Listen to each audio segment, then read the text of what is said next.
시간을 각인시키는 사건들이 있다. 처음엔 조용하고 거의 눈에 띄지 않지만 결국 새로운 순환의 상징이 된다. 프란치스코 교황의 죽음은 단순히 한 교황 재임기의 끝이 아니었다. 그것은 하나의 시대가 끝났음을 알리는 종언이었다. 다정한 말과 겸손한 몸짓의 시대. 하지만 동시에 많은 이들이 제때 이해하지 못한 암시된 메시지들의 시대였다.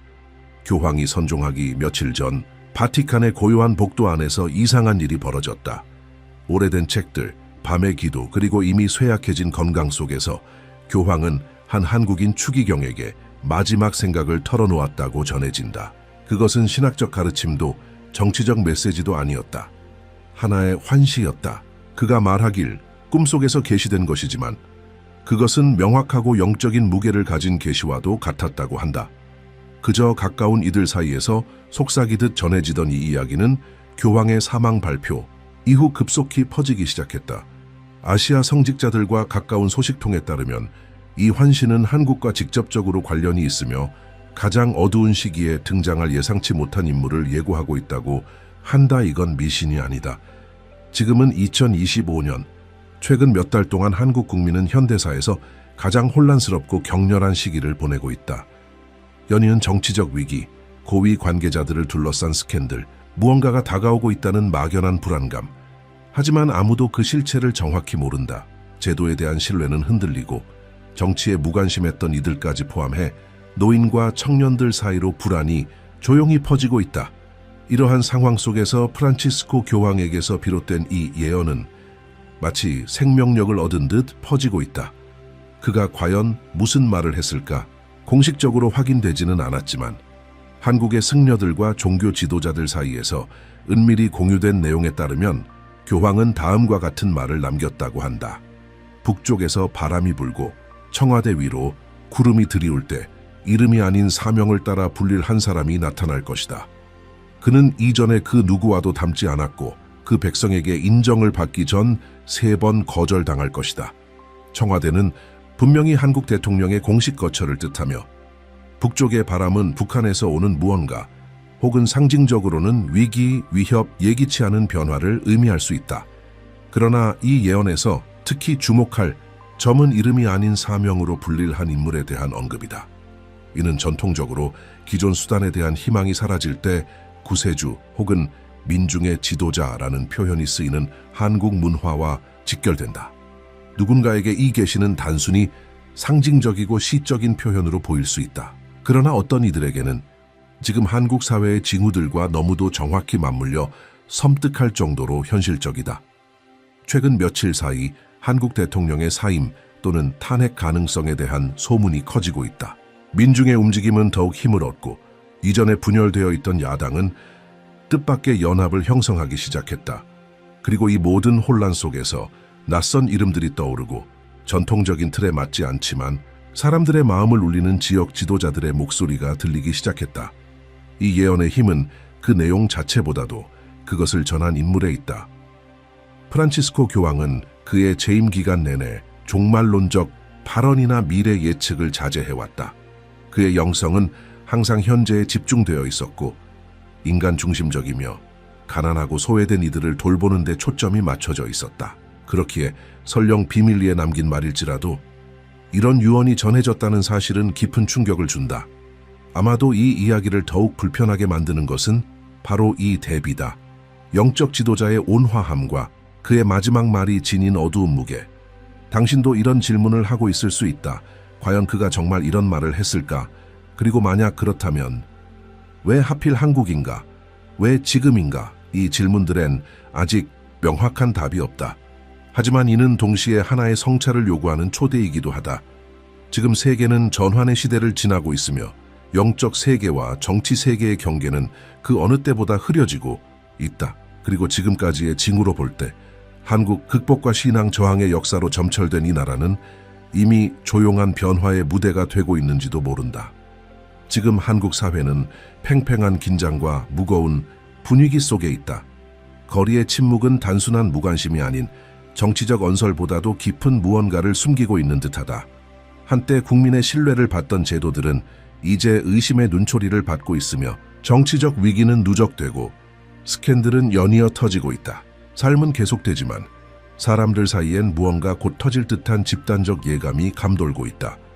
며칠 전 보도에 따르면 고위층 인사를 둘러싼 중대한 의혹이 제기되었다.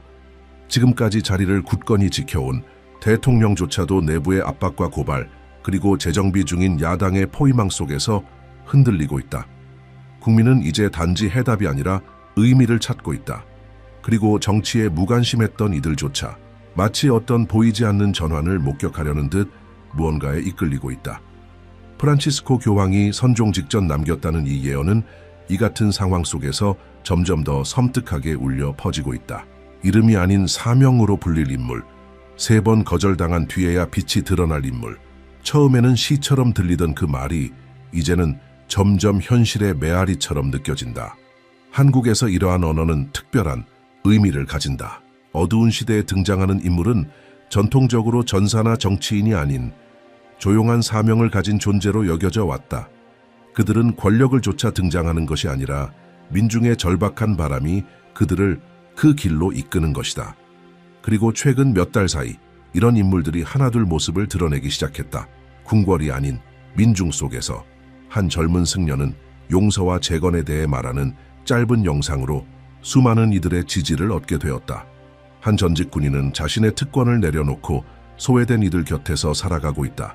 작은 마을의 한 여교사는 부드러운 목소리로 화해와 진실, 운명에 대해 쓴 글들로 노인과 청년 모두에게 울림을 주고 있다. 그들 중 누구도 스스로를 지도자라 칭하지 않았다. 하지만 모두 사람들의 마음속에 무언가를 일깨웠다. 그들이 이곳에 있는 것은 더 큰 이유가 있다는 묘한 느낌. 그 와중에 북한과의 긴장도 점점 고조되고 있다. 군사실험과 잇따른 위협은 오래된 공포를 다시 불러일으킨다. 예언은 북쪽의 바람에 대해 말하고 있었다. 그리고 지금 그 바람은 무기의 소리만이 아닌 질문과 의심의 무게로 불어오고 있다. 이 나라는 지금 새로운 건넘길 앞에 서 있는가? 가장 예민한 이들은 무언가가 움직이고 있음을 느낀다. 그것은 눈에 보이는 혁명이 아니다. 훨씬 더 미묘하다. 그것은 SNS를 통해 퍼지는 말들, 지하철에서 마주치는 눈빛, 불교 사찰과 가득 찬 교회에서 자신도 모르게 기도하는 이들의 입술 사이에서 감지된다. 이는 하나의 깨어남의 감정이다. 단순한 정치 너머의 무언가, 민족의 영혼을 흔드는 어떤 것, 이 흐름의 중심에는 임종 직전 전해졌다는 말이 메아리친다. 그는 외모로가 아니라 눈빛의 빛으로 인식될 것이다. 이 말은 전통적인 영웅의 틀을 무너뜨린다. 진정한 선택받은 이는 권위의 얼굴을 가지지 않을 것이다. 그 대신 존재 그 자체로 느껴질 것이다. 그리고 그의 사명은 스스로 외치지 않고 눈에 보이는 것 너머를 볼 수 있는 이들에 의해 인식될 것이다. 한국의 영적 전통에는 나라가 무너질 듯한 위기의 순간에 어떤 존재들이 보내져 민중을 중심으로 이끈다는 깊은 믿음이 있다. 그들은 정답을 주지 않는다. 그저 곁에 함께 걸으며 잊혀졌던 질문들을 다시 일깨운다.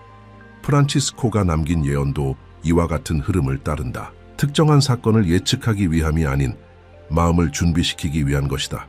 이 흐름의 시작은 신문이나 권력의 연단에서 나오지 않았다. 작고 미세한 몸짓으로 평범한 사람들 사이에서 시작되었다.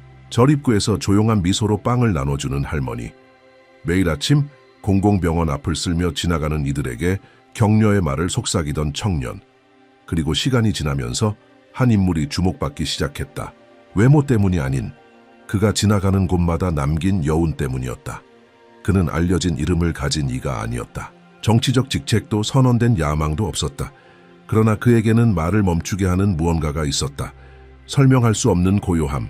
그는 소박한 옷차림으로 혼자 걸었고 연설도 하지 않았다. 하지만 사람들은 그를 마주치면 마치 시간 자체가 그의 주위에서 멈춘 듯한 느낌을 받았다고 말한다. 그는 재래시장, 기차역, 도시의 가장 잊혀진 곳들에서 목격되기 시작했다. 그는 아무것도 요구하지 않았다. 다만 앞에 선 사람의 눈을 바라보았다. 그리고 그 눈빛 속에서 많은 이들이 말로는 설명할 수 없는 평화를 느꼈다고 전했다. 모든 것이 연결되어 있는 듯한 감각, 아무 말 없이도 그의 존재가 이렇게 말하는 듯했다. 당신은 혼자가 아닙니다. 곧 이야기들이 퍼지기 시작했다. 단 2분 대화를 나눈 뒤 약을 끊게 된 한 어머니의 이야기. 어깨를 한번 가볍게 두드린 것만으로 극단적인 선택을 멈춘 상인의 이야기. 호기심에 그를 따르던 학생들이 위기 가정들을 돕는 작은 모임을 결성했다는 이야기. 이 모든 이야기는 증명되지 않았지만 누구나 알고 있는 것처럼 퍼져나갔다. 그를 만난 사람들은 그가 정치에 대해 말하지 않는다고 했다. 그러나 그는 언제나 더 깊은 무언가를 건드렸다. 누군가가 한국의 미래에 대해 묻자 그는 아무 말 없이 고개를 살짝 끄덕였을 뿐이었다. 마치 이렇게 말하는 듯했다. 미래는 이미 시작되었어. 당신은 그 일부야. 예언에 따르면 그는 3번 거절당할 것이라 했다. 그리고 그대로 되었다. 처음엔 그가 떠돌이로 오해받아 공공건물 앞에 앉아있다가 시청 경비원들에게 쫓겨났다.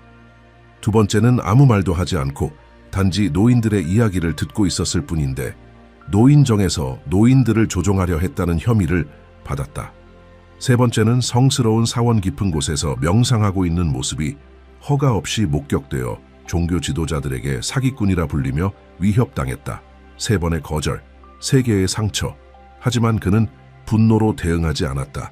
조용히 물러날 뿐이었다. 그리고 이상하게도 그의 그 조용한 퇴장은 사람들 마음에 빈자리를 남겼다. 사람들은 그를 찾기 시작했다. 그리고 천천히 그의 존재는 살아있는 전설이 되어갔다. 누구도 그의 이름을 몰랐다. 어디서 왔는지도 몰랐다.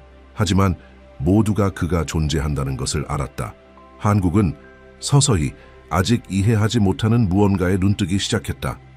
분열되었던 사람들은 이제 속삭임으로 하나가 되어갔다. 많은 이들은 더 이상 변화가 위에서 오기를 기대하지 않았다. 뿌리에서, 땅에서, 정신에서 오는 것을 믿기 시작했다. TV에선 해설자들이 논리적인 설명을 시도했다. 어떤 이는 그를 현대의 활동가라 했고 또 어떤 이는 국가적 위기로 인한 집단 심리 현상이라 했다. 그러나 아무도 그를 따라가는 이들을 움직이게 만든 진짜 이유를 설명할 수 없었다. 약속도 선전도 야망도 없는 그를 말이다. 그러던 중 대구에서 한 스님이 강연 도중 처음으로 공개적으로 교황의 예언을 언급했다. 그는 그 메시지에 영혼이 한국에 내려왔으며 그 남자는 각 시민이 자신의 빛을 찾기 위해 필요한 거울이라고 말했다. 그 말은 마른 잎에 불 붙듯 퍼져나갔다. 이 모든 움직임 속에서도 그는 결코 태도를 바꾸지 않았다. 여전히 혼자 걸었고 따르는 이도 없었다. 하지만 이제는 그가 어디를 가든 자취가 남았다. 자발적으로 피어난 꽃의 벽화, 용서의 말을 담은 익명의 쪽지, 조용히 그를 보기 위해 모인 사람들. 그리고 이상하게도 그는 절대 말하지 않았다. 그저 들었다. 그저 바라봤다.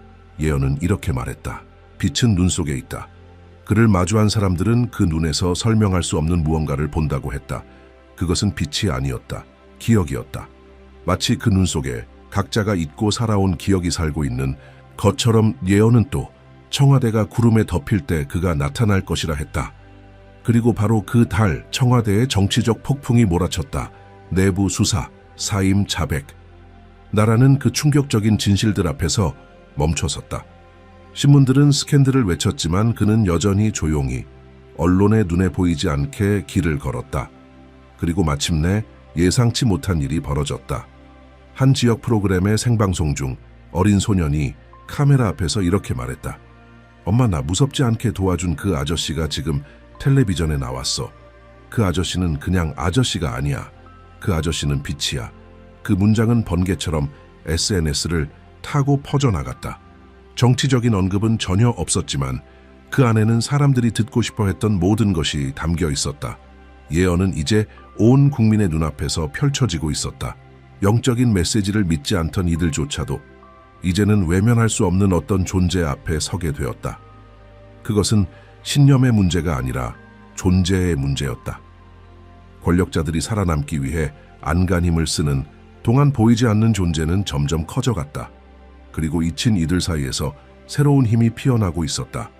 더 이상 고통이 아닌 희망을 통해 최근 며칠 동안 무언가가 예상치 못한 방식으로 정렬되기 시작했다. 주목을 끈 것은 신문 헤드라인이 아니라 그 이면이었다. 비공개 회의들, 조심스럽게 검토되는 새로운 인물들, 그리고 지금껏 정치 상층부만의 전유물이었던 자리들에 지역 공동체의 리더들이 초청되기 시작했다. 조용하지만 끊임없는 소문, 변화가 정당이 아닌 체제 밖의 인물을 통해 올 수 있다는 가능성 이 움직임의 중심에서 무소속 출마 가능성에 대한 소문이 돌기 시작했다. 유명 인사도 영향력 있는 기업인도 아닌 몇 달 전부터 조용히 지역 사회를 돌며 공립학교와 사회복지센터에서 이야기하고 자원봉사자들과 조용한 회의를 이어온 인물. 언론에선 존재감이 없던 이름이었지만 거리에서는 점점 존중과 호기심을 불러일으키는 이름이 되어가고 있었다.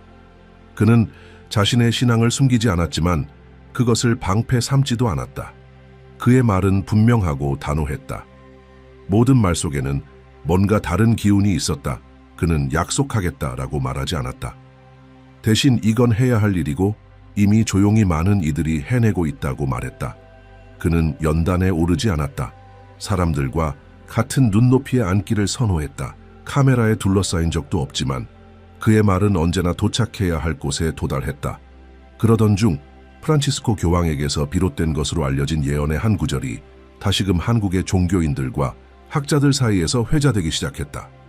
진정한 선택받은 이는 인정을 받기 전에 3번 거절당할 것이다. 우연인지 아니면 운명인지. 주목받기 시작한 그 이름 역시 3곳의 주요 기관에서 거절당했다. 처음엔 전통 정당이 정치적 경험 부족을 이유로 그를 지지하지 않았고 이어 대형 방송국이 그의 인터뷰를 반경 직전 취소하며 편성 조정을 핑계댔다. 마지막으로 대기업 지도자들이 그가 어떤 형태의 민간 후원도 받지 않겠다고 밝히자 미팅을 취소했다. 그러나 이런 거절들은 오히려 그를 약화시키지 않았다. 반대로 굴복하지 않는 사람으로서의 이미지를 강화시켰다. 외면받아도 흔들리지 않는 사람, 구조에서 나오는 힘이 아닌 일관성에서 나오는 힘을 가진 사람, 그 사이 나라의 분위기는 점점 더 불안정해졌다. 매주 새로운 시위가 일어났다. 대학들, 시민단체들, 심지어 종교 지도자들마저도 깊은 변화를 요구하며 목소리를 내기 시작했다. 하지만 이번엔 단지 처벌이나 인물 교체만을 외치는 것이 아니었다. 사람들은 명확함을 원했다. 윤리를 원했다. 그리고 진짜인 사람을 원했다. 이쯤 되자 몇몇 영향력 있는 인물들이 그 이름에 주목하기 시작했다. 당장 지지를 보낸 건 아니었지만 신중하면서도 존중하는 자세였다. 마치 좀 더 지켜보자는 듯한 분위기였다. 서울의 한 대학 총장은 그를 비공개 강연에 초청했고 한 간호사는 자원봉사 의사들 모임에 그의 영상을 공유했다. 은퇴한 판사는 칼럼을 통해 그를 소음 속의 맑은 목소리라고 표현했다. 이런 일들만으로 그를 확고한 이름으로 만들 수는 없었다. 그러나 가능한 이름으로 만들었다. 그리고 지금 같은 시기엔 그 가능성 자체가 이미 큰 발걸음이었다. 보통 사람들이 그를 따르기 시작했다. 추종자가 아니라 동료로서. 정치에 관심 없던 이들이 이제는 카페, 교회, 지역센터에 모여 단지 그의 이야기를 듣기 위해 시간을 냈다. 음악도 박수도 없었다. 대신 경청이 있었고 변화에 대한 갈망이 있었다. 짧은 인터뷰들에서 그는 분명히 말했다.